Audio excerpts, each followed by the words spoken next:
विद्योत्तमा से विवाह कालिदास के जीवन की प्रमुख घटना थी। ऐसा कहा जाता है कि कालिदास शुरू में अनपढ़ और मूर्ख थे। विद्योत्तमा को अपने ज्ञान पर बहुत घमंड था। वह एक राजकुमारी थी।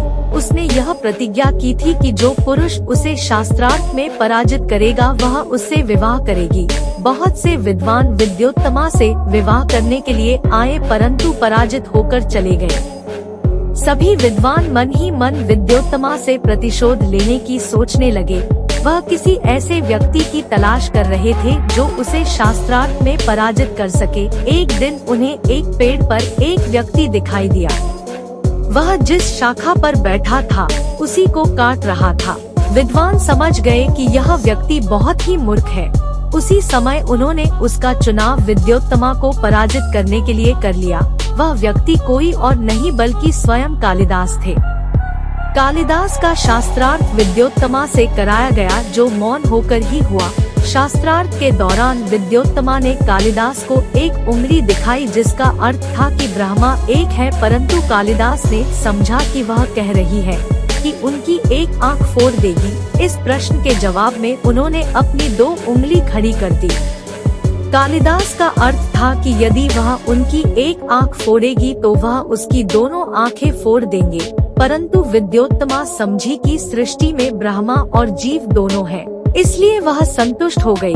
फिर उसने अपनी 5 उंगलियां खड़ी की जिसका अर्थ था कि हमारा शरीर 5 तत्वों से मिलकर बना है।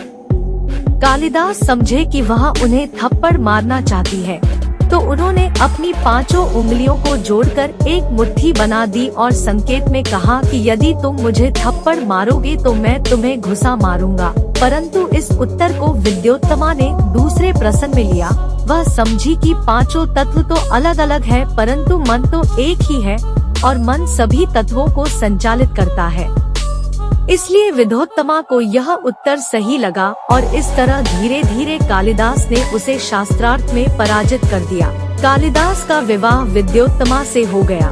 उसे जल्द ही सच्चाई का पता चला कि कालिदास अनपढ़ और मूर्ख है। उसने कालिदास को घर से निकाला और कहा कि जब तक पूर्ण ज्ञान और प्रसिद्ध न पा लेना, घर वापस नहीं आना। यह कालिदास के जीवन की महत्वपूर्ण घटना थी।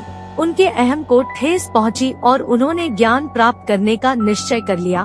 कालिदास ने काली देवी की आराधना की और अध्ययन करके वे ज्ञानी और धनवान बन गए। ज्ञान प्राप्ति के बाद जब वे घर लौटे तो उन्होंने दरवाजा खड़का कर कहा, कपाटम उद्घाट्य सुंदरी, दरवाजा खोलो सुंदरी। विद्योत्तमा ने चकित होकर कहा, अस्ति कश्चिद वाग्विशेषः, कोई विद्वान लगता है। वे अपनी पत्नी को अपना गुरु मानते थे।